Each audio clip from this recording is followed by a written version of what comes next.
आपने जो बोला कि मेडिकेशन के बाद इंसान का जीवन सहम जाता है, ये सही नहीं है।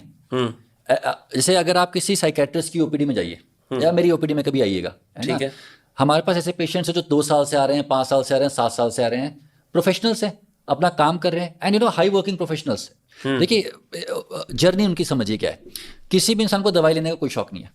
फॉरगेट अबाउट साइकेट्री के तो बहुत नेगेटिव कॉनोटेशंस है। किसी को बिना बात के पैरास्टामोल खाने का भी कोई बहुत ऐसा नहीं कहता कि आज पैरास्टामोल खाऊंगा सुबह उठ के, है ना।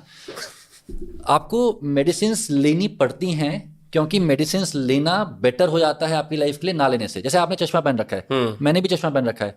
अगर आप सोचे, बड़ी वियर्ड सी चीज है कि हमने ग्लास लगा रखा है अपनी आंखों के आगे, है ना। हमने एक आर्टिफिशियल ग्लास उठा के अपनी आंखों के ऊपर परमानेंटली रख लिया है। करेक्ट। बट क्यों रखा है? क्योंकि वरना दिखाई नहीं देगा। अब मेरे पास ये ऑप्शन भी है कि सदियों से हमारे पूर्वज क्या गुलाब जल डाल रहे थे। अब या तो मैं पूर्वजों वाला गुलाब जल डालना शुरू कर दूं, या फिर मैं चश्मा पहन लूं।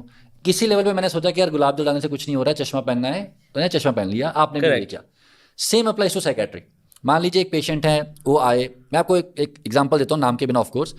हाई वर्किंग प्रोफेशनल, कॉर्पोरेट में काम करते हैं, करोड़ का पैकेज है, एंग्जाइटी डिसऑर्डर है साथ में, योगा किया, मेडिटेशन किया, सबने हेल्प किया, थेरेपी में गए, उसने भी हेल्प किया, पूरा हेल्प नहीं किया।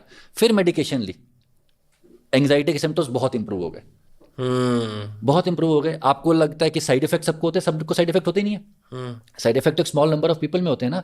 और मान लीजिए साइड इफेक्ट हुआ तो उसको मैनेज करने के बहुत तरीके हैं। साइड इफेक्ट क्या होगा? आपके पेट में एसिडिटी हो जाएगी स्टार्टिंग में। अगर ऐसा हुआ तो हम बोलते हैं खाना खाने के बाद दवाई खा लीजिए, उसी से सॉल्व हो जाता है। फिर भी एसिडिटी हुई, पहले हफ्ते पेंटोसेक दे दी, फिर वो चीज़ खत्म हो गई। अब उस इंसान का सोचिए, उसको 3 महीने दवाई खाते हुए हो गए, पहली बार जिंदगी में उसको अब शांति फील हो रही है, उसको साइड इफेक्ट नहीं हो रहे हैं। आप उसको कितने भी पॉडकास्ट और वीडियो दिखा दीजिए एंटी साइकेट्री के, वो नहीं छोड़ेगा क्योंकि उसको फायदा हो रहा है। So correct. These are so लोग कहते हैं ना, लोग डॉक्टर्स जाते क्यों हैं? क्योंकि लोग ठीक हो रहे हैं यार, इसलिए तो जाते हैं। वरना आपको लगता है लोग बेवकूफ़ हैं, आके पैसे भर रहे हैं, डॉक्टर की फीस भर रहे हैं और दवाइयाँ खा रहे हैं, बिकॉज इट वर्क्स। मेरे पास एक पेशेंट है, कल मैंने उनको देखा, उनको ओसीडी की समस्या है। उनको मैं 1.5 साल से देख रहा हूँ और हर बार वो कहते हैं कि मुझे बहुत ज़्यादा आराम नहीं हुआ। वो हर बार बोलती है मुझे कि मुझे बहुत ज़्यादा आराम नहीं हुआ। मेरे जो नोट्स है उसमें लिखा हुआ है partial improvement, partial improvement, partial improvement.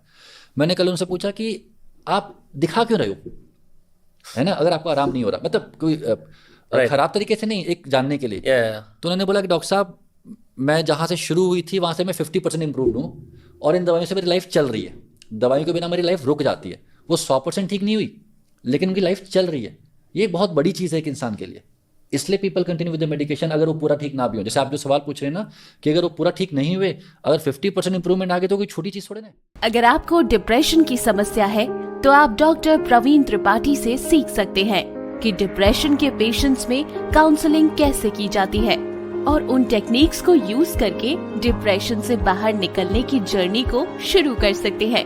Screen पर दिए कार्ड को क्लिक करें या फिर डिस्क्रिप्शन में दिए लिंक को क्लिक कर डॉक्टर प्रवीण त्रिपाठी के कोर्स में एनरोल करें।